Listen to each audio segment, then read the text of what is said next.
La decisione della consulta penalizza il governatore più votato e amato d'Italia e gli elettori che lo hanno sostenuto. Il segretario regionale della Lega Alberto Stefani, promotore della raccolta di oltre 150.000 firme per cancellare il vincolo del terzo mandato, commenta così la decisione della Corte Costituzionale che, bocciando la legge Campana, ha di fatto messo lo stop anche alla rielezione in Veneto di Luca Zaia.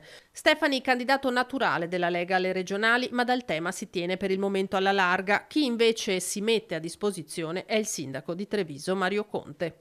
Siamo tutti a disposizione sempre per il partito, ovviamente le scelte oggi sono tutte concentrate sui programmi e sulla continuità amministrativa, poi chi sarà l'interprete di questo programma verrà deciso in altre sedi, in altri momenti. Conte auspica che in corsa alle regionali ci sia una lista Zaia. A Focus il vice segretario regionale della Lega Riccardo Barbisana ha prefigurato uno specifico scenario.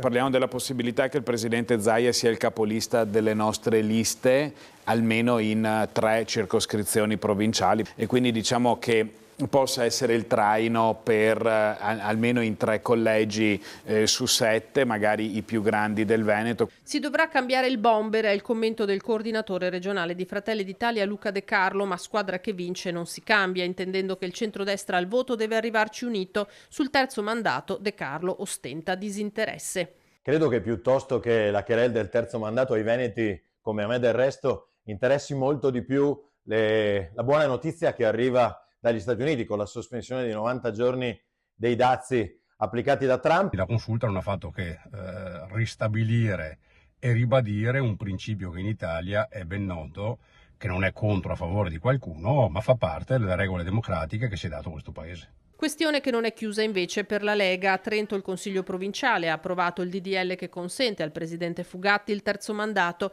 I veneti sono felici che i trentini possano scegliere liberamente il loro futuro, commenta il capogruppo della Lega in regione Alberto Villanova. La scelta della consulta invece penalizza i cittadini. Veneto stretto tra 2 regioni a statuto speciale, autonomia quanto mai urgente, conclude Villanova. La riprova è che sull'argomento il governatore del Friuli, Venezia Giulia, Massimiliano Fedriga, rimanda tutto al Consiglio regionale. La consulta ha voluto sottolineare in modo esplicito che per le regioni a statuto speciale non vale questo limite e possono legiferare autonomamente.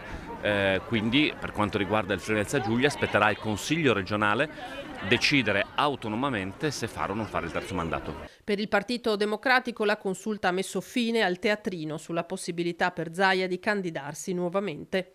Ora basta giochetti, basta menine, si fissi anche al più presto la data dell'elezione e si voti. Ora chiediamo al centrodestra e al presidente uscente con responsabilità di lasciare il Veneto libero da questi giochini istituzionali, di convocare alla scadenza naturale le elezioni regionali e di consentire al Veneto di girare finalmente pagina. Quindi ci viene da chiedere veramente al presidente Zaia come potesse sperare di ottenere un altro mandato, dato che non c'è mai in questo Consiglio regionale. Quindi giustizia si è fatta, si è affermato un principio che deve essere e rimanere sacrosanto per tutti, sia per Zaia sia per qualunque altro avvenire.